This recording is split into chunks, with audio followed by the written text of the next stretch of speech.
Well, good evening, friend. How I have longed to be with you on this particular evening. I am so honored to have an opportunity to spend just a few minutes and chat with you. I've missed you folks. I so appreciate so many of you tuning in on last Friday night when I was on the show Making Money with Charles Payne. If you missed that particular broadcast, it's on our Facebook thread. And so avail yourself to that if you wish. It was just a quick 5 minutes, but I talked about what we've been talking about, and that is hope and the power of hope. Let me say hi to a few folks. Corey Lee, how's it going? Joe, good evening. It's good to see your name as always. So many regulars constantly are tuning in, and I so appreciate that. Marcy, how are you? It's great to see you. And Troy Bryan, I'm doing well, Troy. Thank you. Rachel, how are you? From Florida. I hope it's warm where you are, Rachel. Will Collins, it's good to see you. Melissa, how you doing? Gail, good to see you as always. Gail's a longtime friend from College Station, Texas. Corey, Robert, from Brooklyn. Awesome. Julia Hammond, nice to see you. Rod, it's always a blessing when I see your name. Sue Jones, hello to you. Diana, hello to all of you folks. Mary Kane, hi there, friend. Kansas State FFA, Mary Kane, she's awesome. Awesome FFA organization. Boy, I could just spend 10 minutes just saying hi to everybody. I love it, Dom and Brian. It's so good to see your names come up, folks. I just so appreciate y'all. I love this group. I really do. Well, what a day. This is the highlight of my day. Trust me on that. Canceled flights, storms, the whole bit. But I am here and I'm ready to go. And in the midst of all those cancellations and storms, another lesson tonight. I think I want to continue talking about getting unstuck because I found myself wanting to be stuck. How many of you know it's so easy to just get back into that rut? I want you to remember what we talked about last week, all right? Are you really stuck? Really? Are you really stuck? Are you really not making progress? And I would venture to say that most of the time the answer is no. And so what I want you to do is remember our little mantra, right? Get real, get right, and get rolling. Get real, get right, and get rolling. What do you mean, Rick? If you weren't here last week, get real means really ask yourself, am I stuck, or do I just perceive that the situation is overwhelming right now? And most of the time, I bet you would perceive the situation as overwhelming. And when the situation seems overwhelming, it tends to paralyze us. And that's when we need to get right, get a right perspective. A perspective is how you choose to view something. You know, I love what I learned from a pilot at American Airlines. He told me that in the midst of his training, can't remember if it was for American or his Air Force training, but he said when pilots get in trouble, they are taught to ask one question: are we still flying? Translation: when we get in a situation where we feel we're stuck, ask yourself one question: am I still breathing? Am I still living? And that will help to reset the perspective and give you the proper perspective. And once you get the proper perspective, the third point is get rolling. Do something. Do something. And that's where I want to focus tonight. I want to focus on challenging myself to be more creative as a way of getting unstuck. And I hope you come along for the ride just for a few minutes, okay?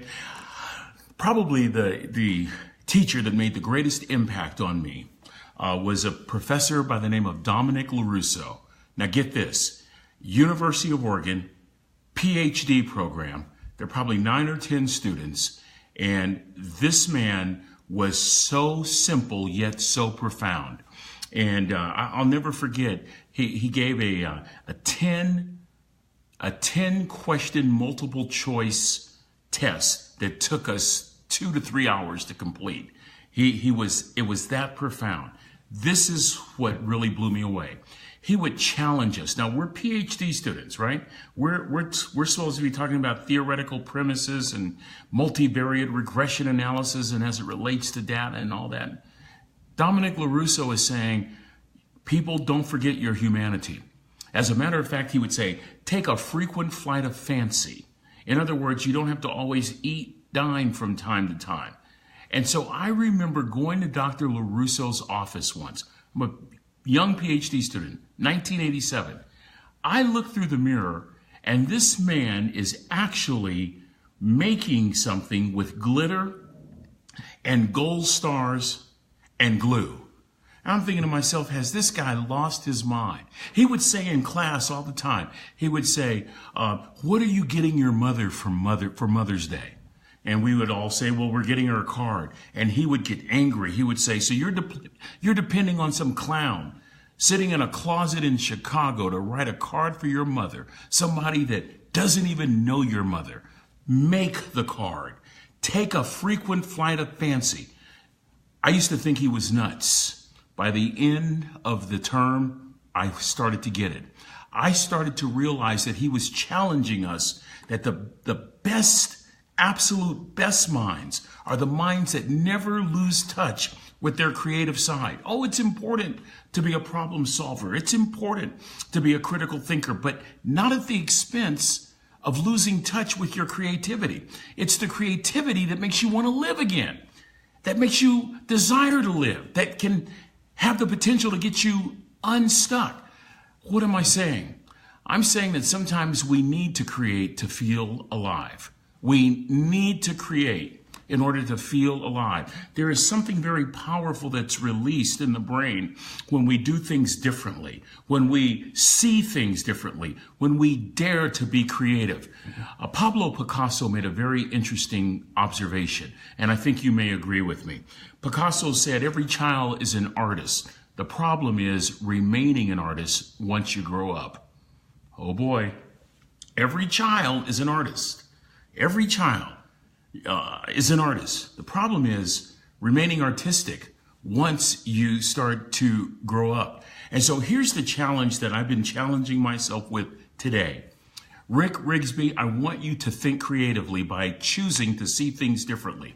I've had a couple of very minor setbacks today. One canceled flight, storms, dealing with challenging news, and the tendency is to go, woe is me, boo-hoo-hoo. Y'all know what I'm saying?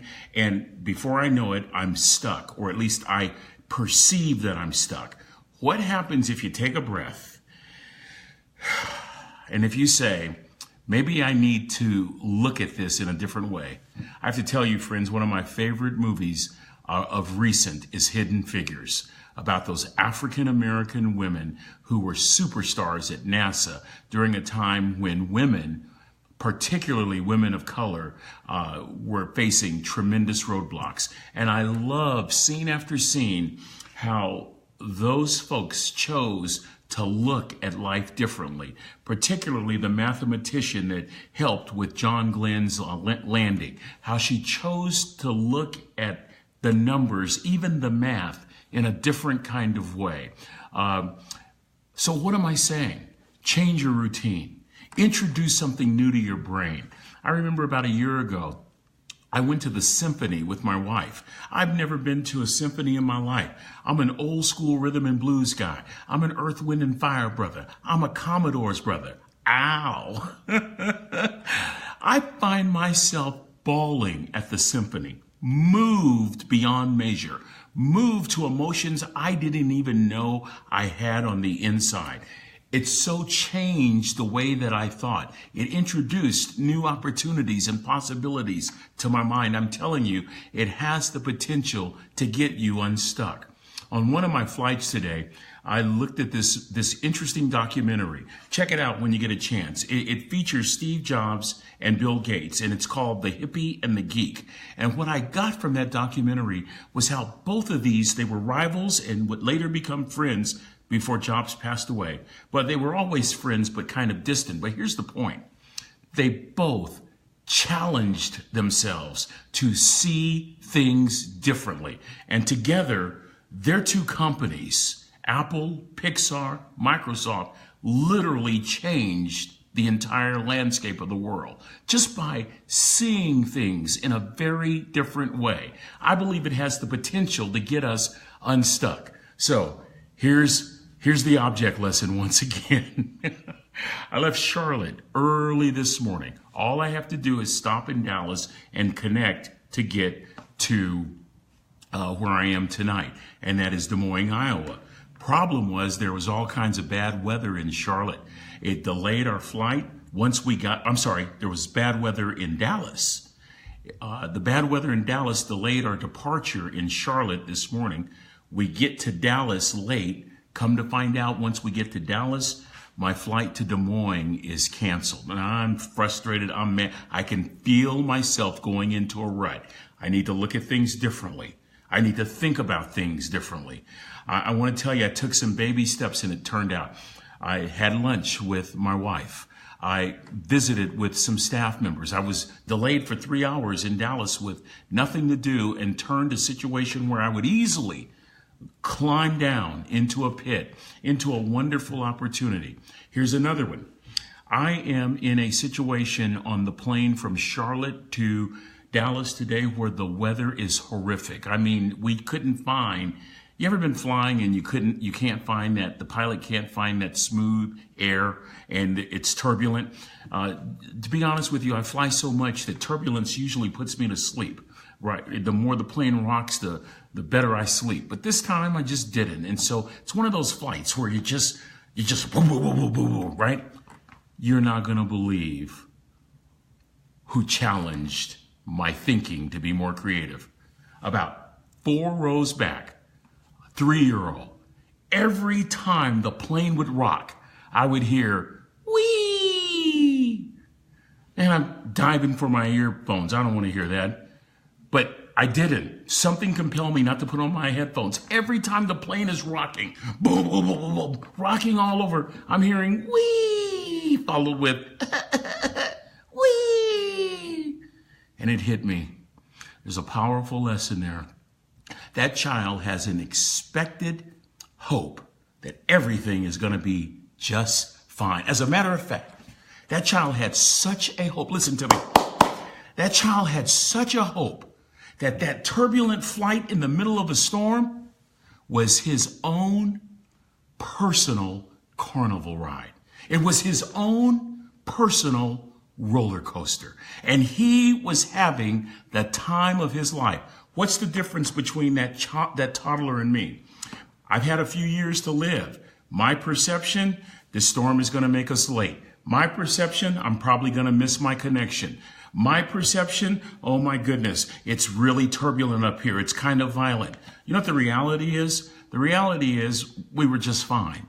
And the reality is, after listening to that kid, I laid back as far as I could go in my seat and audibly a couple of times went, wee.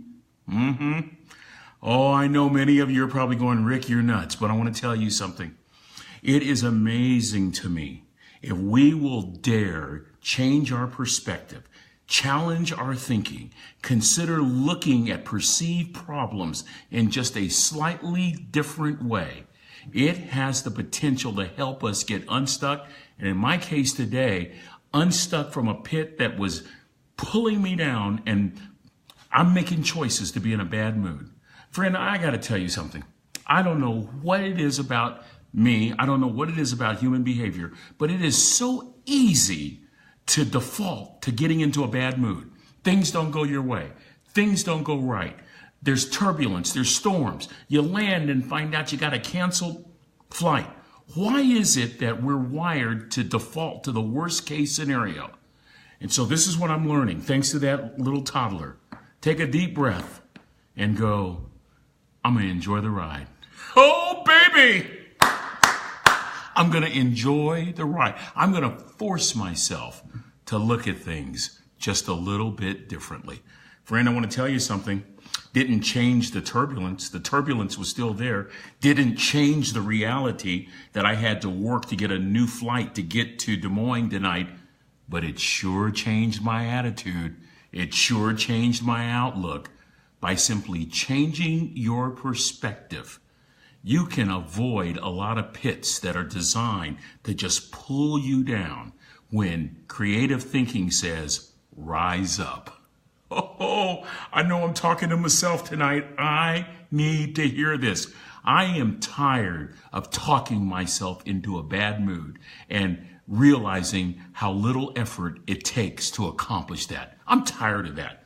I'm going to work on being creative every single day. Dr. LaRusso, even if it means pulling out some glitter, some gold stars, even if it means doing things like I did last week and walking through a puddle. As a matter of fact, Easter's coming up, Mother's Day is coming up. Think I may bypass Hallmark. I love Hallmark. But instead of going to Hallmark, I think I might take a frequent flight of fancy. Use a little creativity. Work on not being so stuck in my routine. And perhaps make some cards this year. Oh, friend. This one was for Rick tonight. A toddler challenging my thinking. I love it. This one was for me tonight. The message to myself, maybe somebody out there can relate. Don't allow yourself, Rick Rigsby, to make it so easy to get in a rut that you created.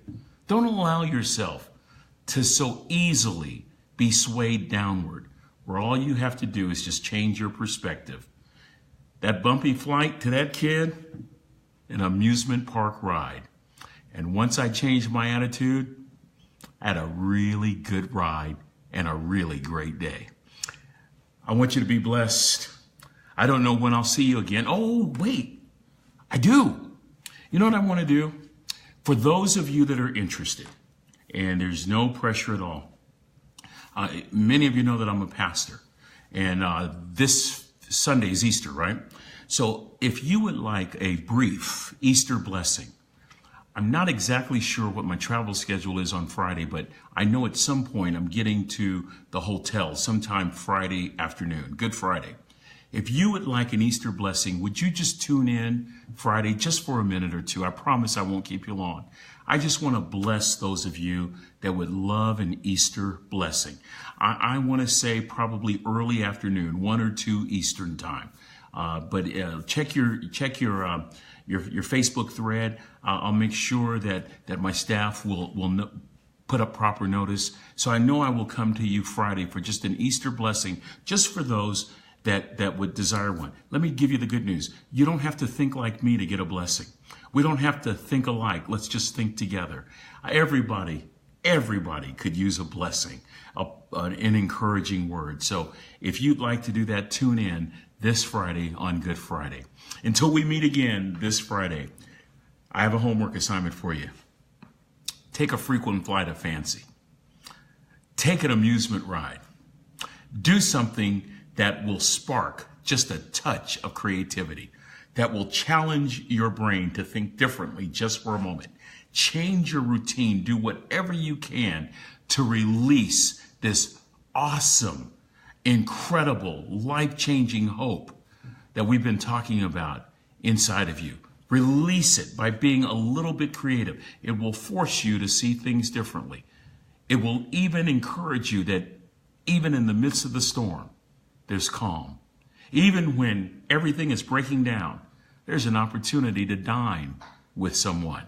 Even when you're canceled, you'll be reminded that it's just a delay, not a denial, that I'm still breathing. Oh, friend. Oh, be encouraged. Let's work together. Let's help one another. Be encouraged. Until we meet again, may you be blessed. May you be filled with peace. I can't wait to talk to as many of you as I can Good Friday afternoon. Until then, I'll talk to you soon.